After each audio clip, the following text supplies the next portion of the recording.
আমি স্মরণ করতে চাই ফ্যাসিবাদ বিরোধী আন্দোলনে যে সমস্ত সাংবাদিক ভাইরা প্রাণ দিয়েছেন, নির্যাতিত হয়েছেন, নিপীড়িত হয়েছেন তাদেরকে, এবং একই সঙ্গে আমাদের যে ছাত্র জনতা যারা এই আন্দোলনে শহীদ হয়েছেন তাদের প্রতি আমি গভীর শ্রদ্ধা জানাচ্ছি। আমি আপনাদের সামনে দুঃখের সঙ্গে বলতে চাই যে বাংলাদেশের গণতন্ত্রের মাতা দেশনেত্রী বেগম খালেদা জিয়া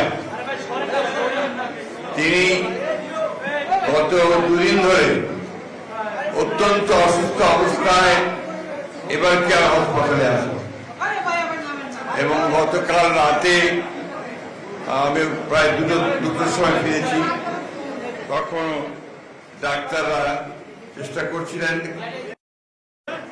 আমি অনুরোধ করবো আপনারা সবাই তার আশু রোগ মুক্তির জন্য দোয়া করবেন। প্রিয় ভাই বোনেরা, আমরা গোলাম পরোয়ার সাহেব সঠিকভাবে বলেছেন যে সাংবাদিকদের তাদের নিজস্ব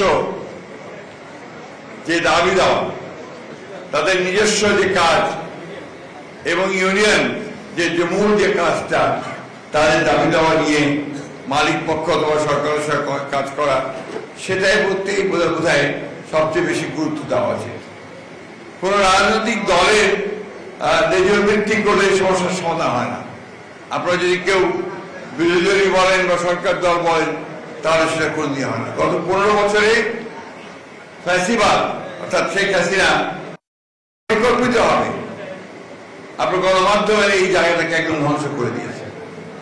আমি অনুরোধ করবো আপনাদেরকে, নেতৃবৃন্দকে, সেই জায়গা থেকে আপনারা দয়া করে বেরিয়ে আসার চেষ্টা করেন। আমি অত্যন্ত কৃতজ্ঞতার সঙ্গে স্মরণ করতে চাই আজকে এখানে যারা নেতৃত্বে আছেন এবং বিএনপি যে সব সময় আমরা কাঁধে কাঁধ মিলিয়ে ফ্যাসিবাদের বিরুদ্ধে লড়াই করেছি, আমি তাদের প্রতি আমাদের কৃতজ্ঞতা জানাচ্ছি।